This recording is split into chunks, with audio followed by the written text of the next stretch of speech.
The song What a Heart Is Beating For was the last song that I wrote specifically for this record, but it ended up being the one that I thought really in some way summarized everything. I don't want it to be real obvious all the time. It leaves a question mark in people's head when they read the title What a Heart Is Beating For. They want to hear what I said a heart is beating for. What is it that a heart is beating for? Oh, why be afraid? No reason to hide. Take the chance, put it all on the line. Draw in a deep breath and throw open the door.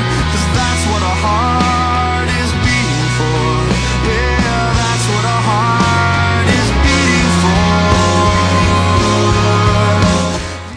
for. One of my favorite authors is C.S. Lewis, and I say that having only really read The Chronicles of Narnia.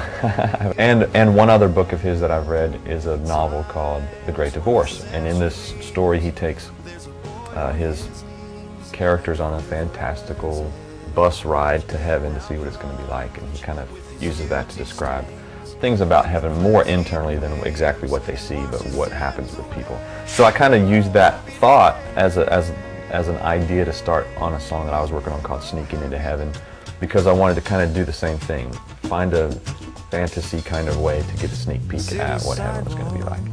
And the point of the song is, I'm so blown away by what I see there that I acknowledge I'm never going to make it if it's up to me.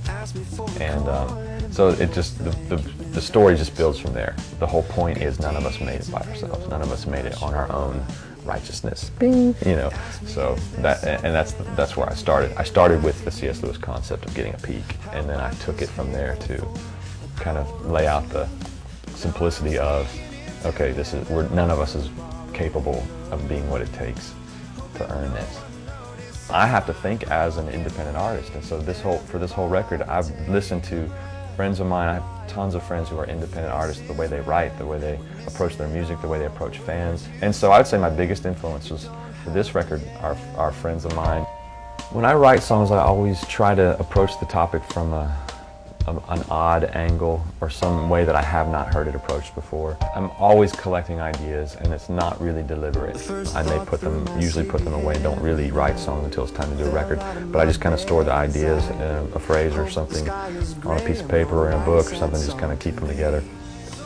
And then I just start approaching the songs as I would a research paper. I have to make this make sense. I've got 3.5 minutes. I have music I need to use to frame those lyrics. What's going to be the best kind of music to do that, or way the melody works. And then I just piece by piece start adding words, lyrics, music, feelings, you know, and just start bringing that all together until I have the songs completed. I'm Chris Wright. Here we go. Hey, Mr. Pedro, I have a little confession. I don't belong here, and this halo isn't mine. Peter lies. That's what rock and roll is all about. It's about sweating for the people, because they're sweating for you. That's right. Now I'm sneaking